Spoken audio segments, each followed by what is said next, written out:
So ilang beses ka bumili ng kotse sa isang taon? Minsan sa isang taon, isa, or kaya minsan tatlo yung iba.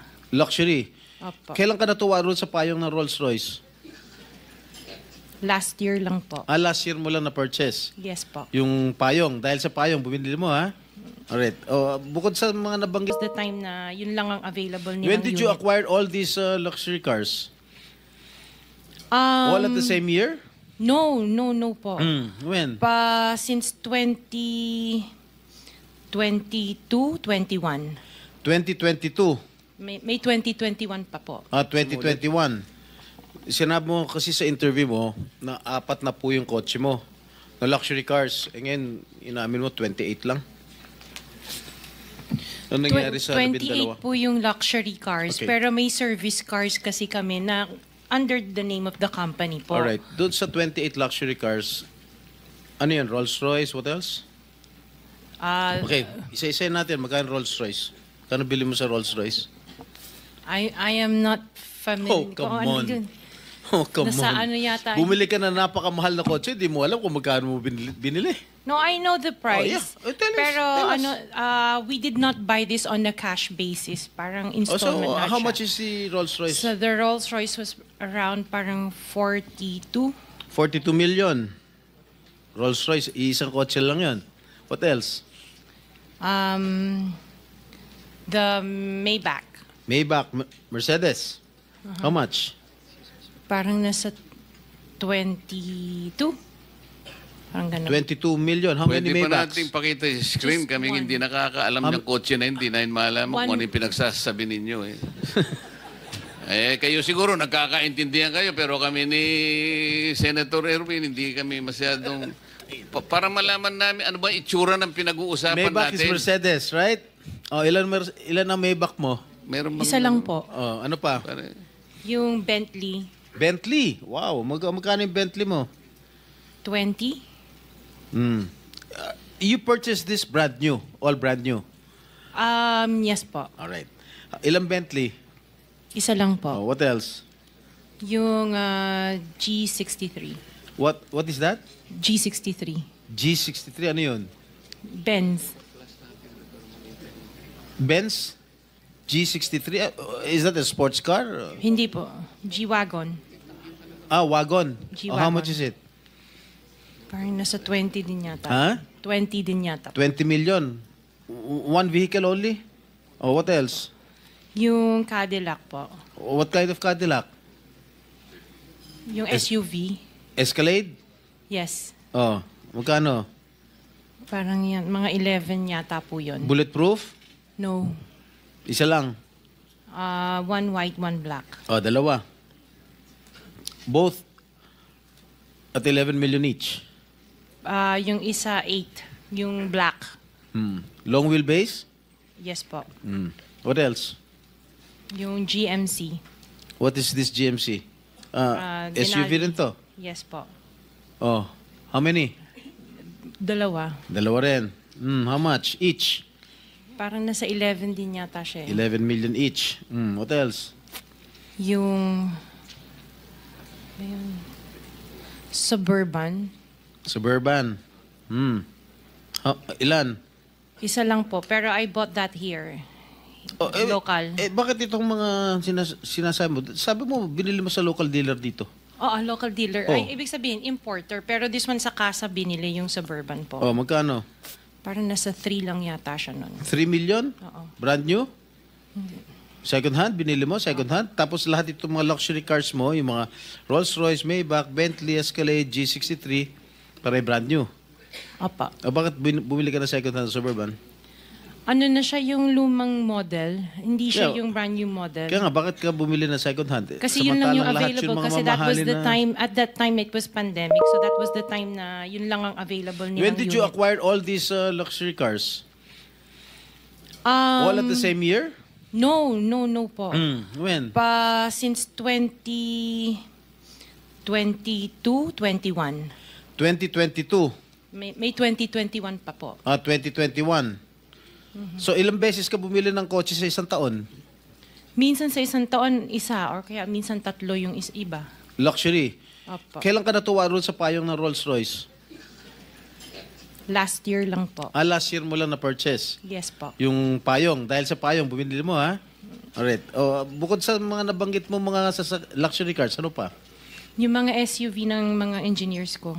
Hindi, ilan lang to? 3, 4, 6, 8. I can't remember all at the top of Sa my dami. head. Oo. Sa dami. Apa. So, dun sa 28 na pinurchase mong mga luxury cars, ilang taon mo binuno yun? Yung iba, You started purchasing these luxury cars on what year?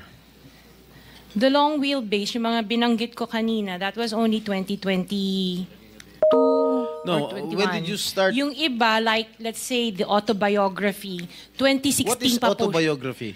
Ano yan, Range Rover. Oh, may Range Rover ka 2016 pa pala, hindi mo sinasabi sa akin. Oh, Range Rover. 2016 pa po siya. Ilan? Just the one autobiography and then What the Defender. autobiography? Ito ba yung Range Rover? Range Hindi. Rover pa. Oh, okay, how much did you purchase? 16. 16 million. 2016 pa po yun. Ilan? Isa lang po siya. What else aside from Range Rover? Sabi mo? Defender. Defender. Ano siya? Range Rover. Range Rover din. Oh. Ilan? Isa lang po. Magkano? Nasa parang 7 yata yun. 7 million? Aha. Ano pa? The Evoque. Ano? Evoque. What is Evoque? Range Rover. Range Rover pa rin. Oh, marami ka pala Range Rover. Oh. Evoque. Ito yung, maliit ba ito? Malaki? Maliit. Okay, magkano? Parang nasa 5 lang yata po siya. 5 billion. Oh, what else? Lang, ha? Sarap ng buhay mo, ah. Oh, sige, ano pa? Hindi ko na maalala yung iba eh. Sa dami talaga, hindi mo maalala, no? Sino-sino gumagamit itong mga luxury cars ninyo? Kami po. Everyday, Iba-iba. siguro sa pag-aalis kayo nung umaga, Rolls Royce ang gamit mo. Pag uwi mo ng tanghali, kakain, pag lalabas kayo, may back naman ang gamit. Ganun ba yun? Sa dami nyo ng kotse. This is really, for me or for all of us, for all the Filipino people watching, this is unbelievable.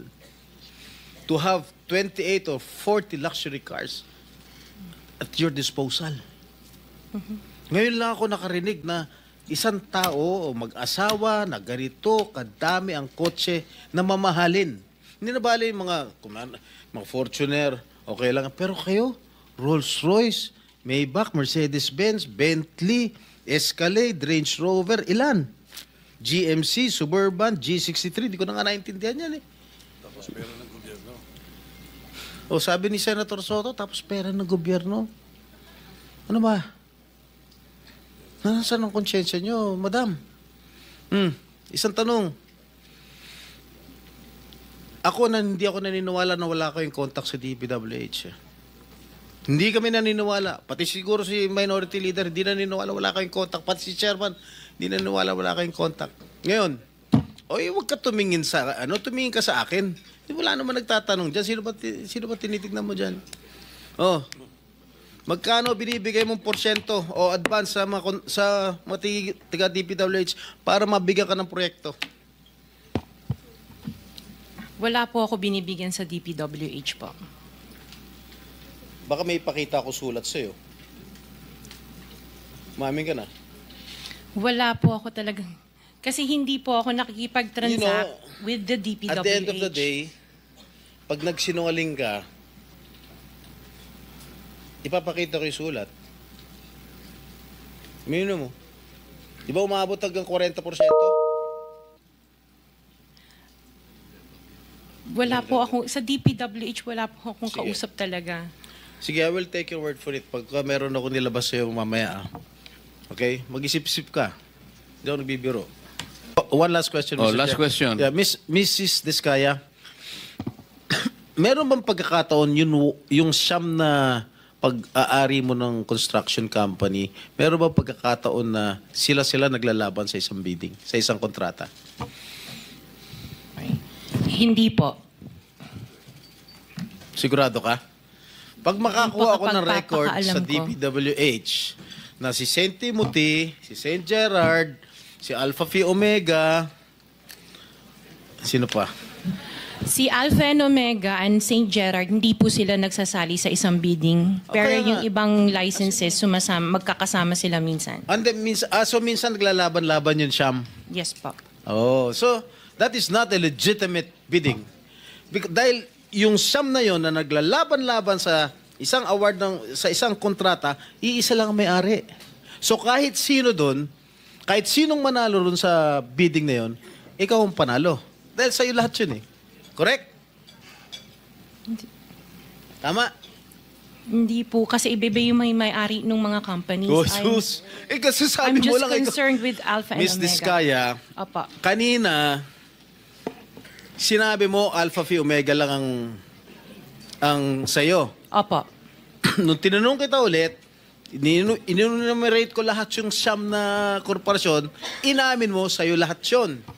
Oh, di ba? The records will bear me out. Opo. Oh, ngayon, ang tinatanong ko sa'yo, yung bang siyam na korporasyon na yun, Panglimang tanong na. naglalaban-laban ba sa bidding yan? Panglimang Yes tanong po. na yan eh. Sabi mo kanina, last question. Hindi ba sumagot? Ay, sumagot. Oh. Hindi, sagutin mo. Opo, sumagot ako. Oh, Opo. naglalaban-laban. Opo. So pag naglalaban-laban yung siyam na korporasyon sa isang kontrata, at kung sino manalo ron, kahit isa sa siyam na manalo, sa'yo pa rin yun, ikaw pa rin ang panalo. Correct? Opo.